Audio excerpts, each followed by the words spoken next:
Episode 26, How to Get Paid What You're Worth as a Clinician, Part 2. Welcome to Clinicians Creating Impact, a show for physical therapists, occupational therapists, and speech-language pathologists looking to take the next step in their careers and make a real difference in the lives of their clients. If you're looking to improve the lives of neurodiverse children and families with neurological-based challenges, grow your own business, or simply show up to help clients, this is the show for you.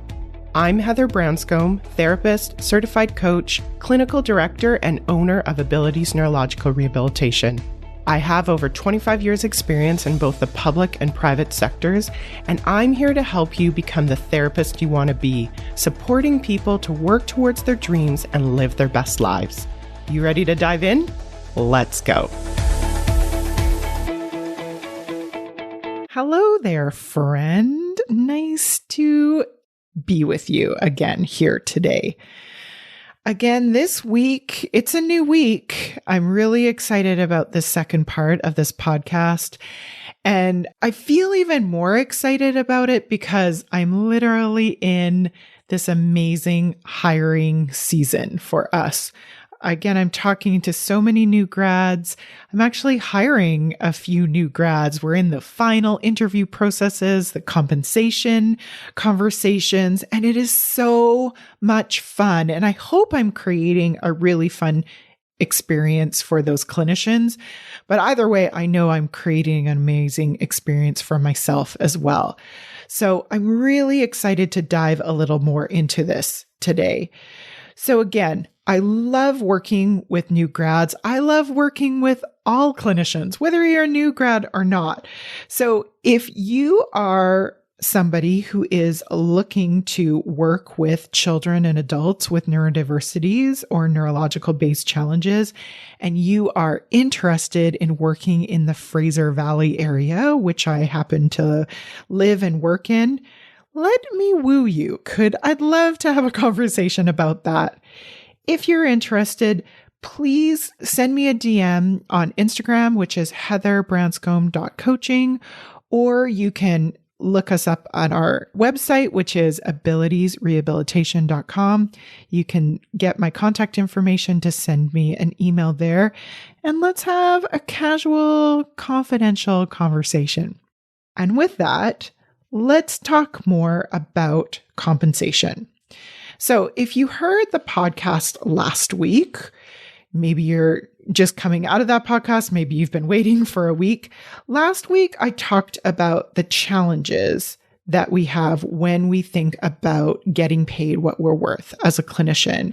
And I really challenged you to really decide on a goal, irrespective of the how to get there, to really consciously and deliberately decide how much you actually want to get paid as a clinician.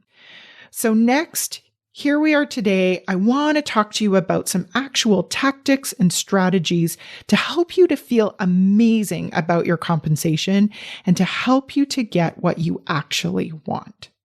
Are you ready? Then let's dive in. Now, first, I want to acknowledge I am a private practice clinic owner.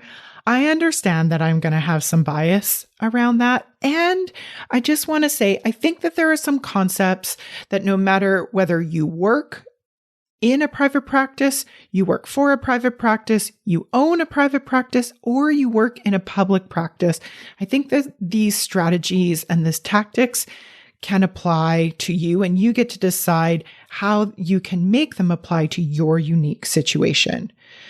So again, I'm going to use abilities just as an example and as a template, and I'm going to kind of move the curtain, let you see behind the curtain a little bit in terms of our own business model, not just for show, but more to see that as an example of how this concept is possible.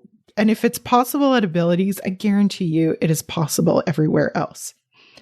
So when I think about Abilities as a private practice and just as an organization, what I'm always trying to look at as the CEO of this organization is about serving the needs of the clients that we serve, the staff that work with us, and the organization as a whole. Now, the thing that is unique in private practice that in other areas, maybe a public practice or a government-run organization, is all of the money that's coming in that needs to serve all of those needs that I just talked about come in exclusively from the services we provide.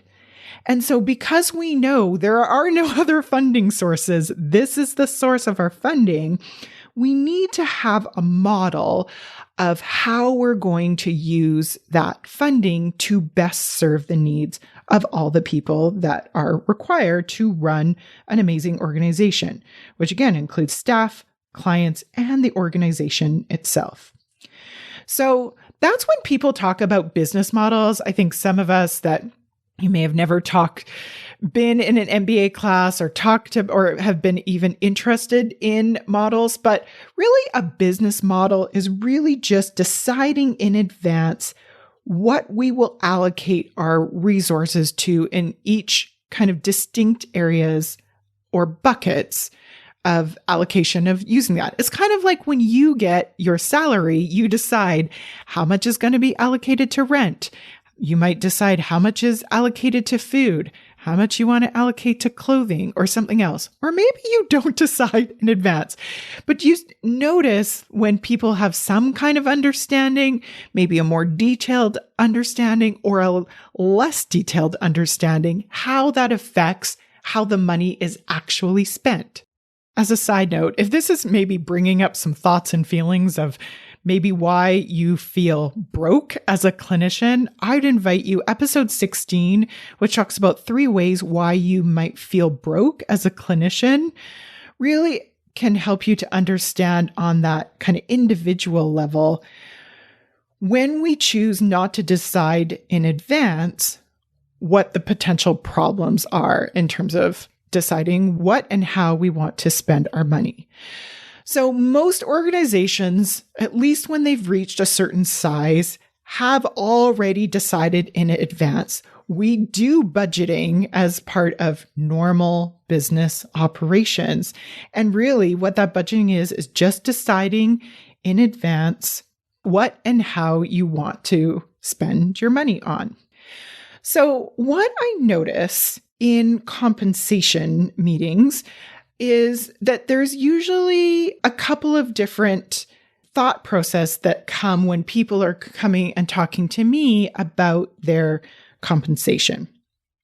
First, sometimes there's this us versus them mentality, or I like to think of it as the scarcity mentality.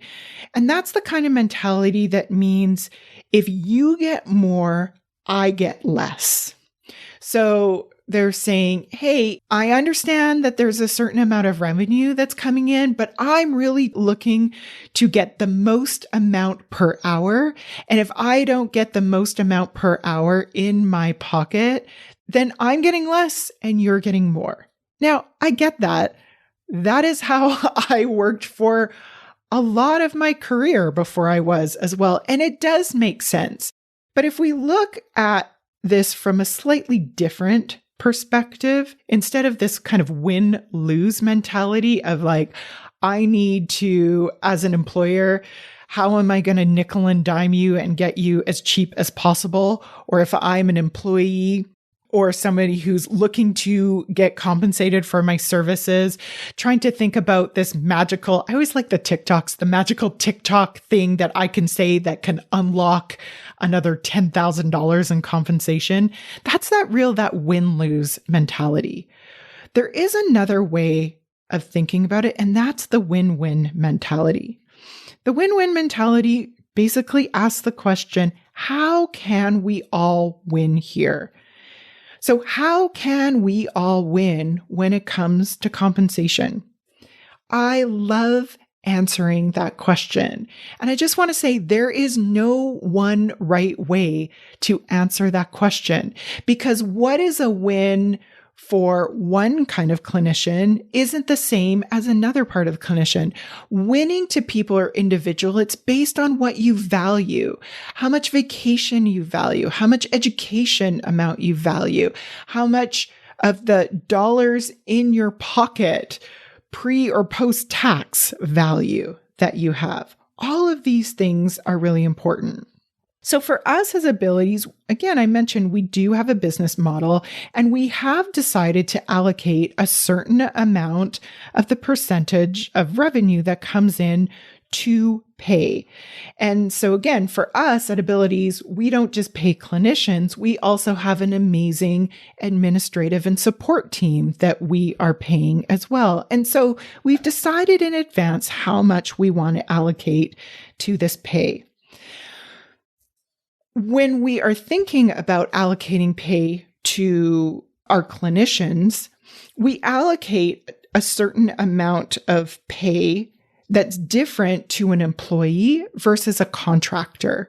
And so sometimes as a clinician, you might decide you want to work as a contractor, and other times you might decide that you might want to work as an employee. And there are pros and cons to both. There's not one right answer for each of it, but there's a risk and reward principle that we commonly use in business and in compensation that I think is important for you to think about. So generally what happens is in an exchange of value between two people, the person who is bearing the most risk will generally bear the greatest reward. So if I am being employed by an organization as an employee, I have less risk because my pay is coming to me no matter what happens. And so I might be paid less than someone who's working as an independent contractor who might be waiting to get paid until the organization gets paid. And so that shared risk means that they're going to get a higher percentage of the revenue that's coming in, which means that their higher level of risk means they get a higher amount of reward. So again, it means nothing. As an employer myself, I care much less of whether you choose to be an employee or whether you choose to be a contractor. What's most important for me is that the compensation is aligned with what you value. So one of the questions that you can ask yourself is, how much risk do I feel comfortable being able to tolerate? And so there may be some times of your life that you feel like you are more tolerant to risk. And if you are, you get to decide if that increased risk is worth the reward that you are willing to negotiate for. And conversely, there are definitely times in my life where I have been a little less risk tolerant. I've wanted a lot more safety, where a salaried position was exactly what I wanted. I did not want to have to guess how much I was going to be paid on an ongoing basis. And I was willing to forego some of that reward for the benefit of having a much more quote unquote stable or risk adverse compensation plan. So that's something that you can think about. But beyond that, there is definitely ways that you can be creative. And there are several ways that we've done that at Abilities. And if you want to know, this is a little outside of this topic itself, but if you are interested in it, I'm more than willing to share. I just don't know for this space of the podcast whether this is the time to share about it. Feel free again to DM me or email me, and I'm more than happy to share. As an employer myself, I love it when somebody comes in during a compensation meeting and they say, I want to make X amount per year. Because that is a problem that I want to solve together with you. It is something that is good for the organization as well as good for you. Because this is kind of a problem that we can solve together. And when I say that we can solve together, it's how can we help you to create this X amount of dollars a year that you want to create for you in I'm assuming, a sustainable way where we can maintain the quality of service that we're looking to maintain for our clients and maintain the quality of life for a clinician. We don't always want to trade dollars for hours. So it's not always about just working more hours, but how can we work with that together? And I love that kind of question because I'm very confident in our business model and where we have some creativity in that business model that can help you to create the kind of compensation that you want to create. But again, if somebody is just saying, I just want to make this amount of hours, and they don't come with that creative win-win energy, then it does become a lot more challenging for us to create a win-win solution. So again, the number one tactic that I would suggest for you to do in any kind of strategic compensation negotiation is to come in with a win-win mentality. How can I create a win-win for both myself and the organization? Now, again, some of you might be working in a public practice, which typically means that you are government funded, they're unionized positions, and you're not typically involved in the negotiation. The choice isn't at that point, how do you want to be compensated and what are the creative ways we can do? You're really just being offered an option of, this is the offer. Do you choose to take it or do you choose not to take it? I always want to offer, you can ask what is negotiable. The worst they could say is nothing, but it never hurts to ask. So I always say, ask what is negotiable, no matter whether you're working in a public practice position or a private practice. Ask what is negotiable. And then you can ask yourself, how can I use this contract to meet my needs? So some of it might actually, because when you've decided ahead of time how much you want to be compensated, then you can take a look at this contract and look at the contract language and decide how you can use that to meet your needs. Instead of deciding in advance that you're just going to be content or not content with what has been offered you in the contract.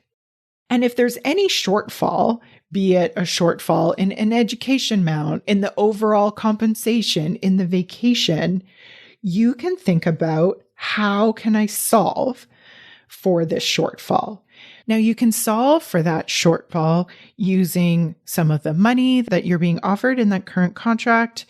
You can do it in terms of value of the other portions of the contract, or you can decide that maybe this contract isn't going to provide all of the value that you're looking for in the compensation plan. And you can decide in advance that you want to change your circumstances. So whether that is creating a side hustle on the side or choosing a new position, but you can do that deciding in advance that this is in service of your long-term goal. So I want to just leave you here at the end with some more concrete strategy/tactics in any negotiation that you have. And a lot of these are going to be questions that you can ask to help to solve for the problem that you have of how to create a win-win opportunity faster. So some of the questions that I find useful is, number one, how can I create more value for the organization? And from my point of view, often, how can I create more value for the clinician? What does my client or my boss or my organization, depending on what the relationship is and where you're negotiating, what does my client value most? And if you don't know that, that's an amazing question to ask your client or your boss or your organization to find out more. Because what I notice is the higher amount of value that you offer, then the higher the percentage of the fees I know as an organizational leader I am willing to give. And I'm much more willing to spend less in one area, and I will allocate more to compensation if I know, say, for example, I will take from my marketing budget and I will add it to compensation because I know that we have an agreement in advance of the value that they're going to create and that they have shown me that they are actually able to create it. So your mileage may vary for what value looks like in terms of what you're negotiating for. But I know for myself as an organization, when somebody offers more time with us, so maybe they are working with us 2 days a week and now they're interested in working with us full time. I know for us, there's a certain amount of fixed cost that comes to us, whether an employee or a clinician, whether they're an employee or a contractor, whether they work with us 1 day a week or 5 days a week. So if I can create a same amount of income with one person that I can with 3 people, then that means that that one person is generating more value, and I can allocate some of those fixed costs that I would have been allocating to those 2 other people that would have created that shortfall. I can now create to that one maybe full-time position. So more time is often more valuable to organizations. Secondly, what skills do you have that clients are actually asking for? So one, you can go to a course and maybe you love that course and you think that's amazing and I love that for you. But is that course giving you skills that clients are actually looking for? If they are, then that helps me as a business owner because that helps me to be able to solve the problem for my clients that they're looking for a certain set of clinical services that you now provide. So that means that I need to pay less in marketing, and I can take that marketing allocation and then I can allocate it to your compensation. So third, using other resources in your treatment plan. So again, obviously, you want to make sure that this is ethical and that serves the client as well as the organization. And if you ever have to choose, of course, always choose the client first.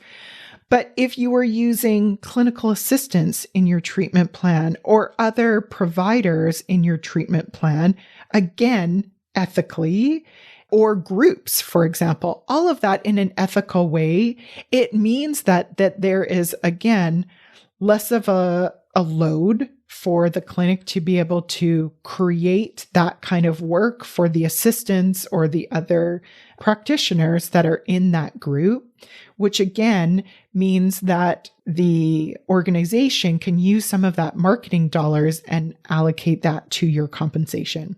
And then finally, think about your client retention and satisfaction statistics. So the longer that you're able to retain your clients, again, ethically and in a way that is in alignment with what a typical treatment plan would be, and the more satisfied they are, that is also going to help an organization potentially lessen their marketing budget because they're not necessarily going to need to find as many clients for the same amount of revenue, and happy clients tell other people, and that helps to bring more clients into the clinic. So again, this is not an exhaustive list. And if you have anything else, I'd love to hear what your ideas are. And if you want to brainstorm, I'm happy to brainstorm with you offline. But what I want to do is just notice all of these things is what you're doing is you're creating a win-win environment for both you and the organization or the person that you're working for. So finally, I know I've spent a lot of time here talking about clinicians working with an organization, and so many times that's often what's happening. But I just want to acknowledge that you always have the opportunity to create that compensation plan for yourself. And so the question could be, how can you create the compensation plan that you're looking for on your own?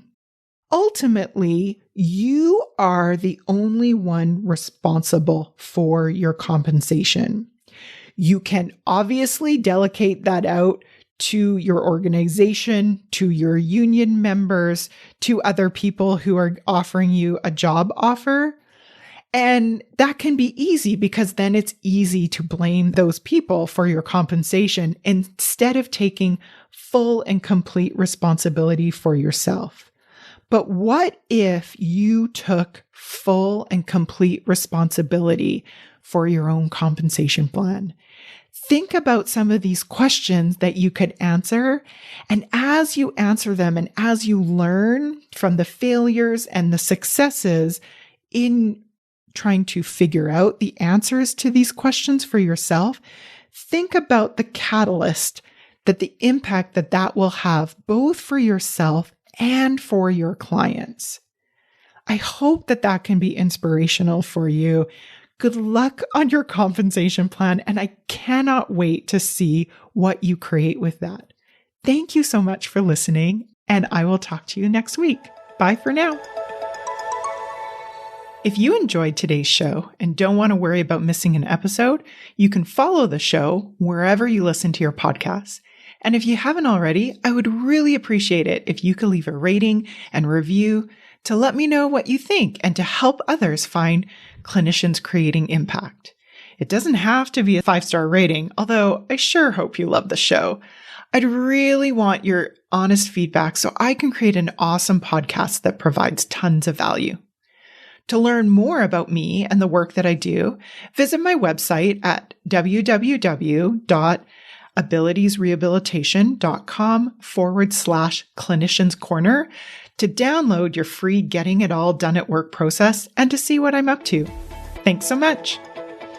Thanks for joining me this week on the Clinicians Creating Impact podcast. Want to learn more about the work I'm doing with Abilities Rehabilitation? Head on over to abilitiesrehabilitation.com. See you next week.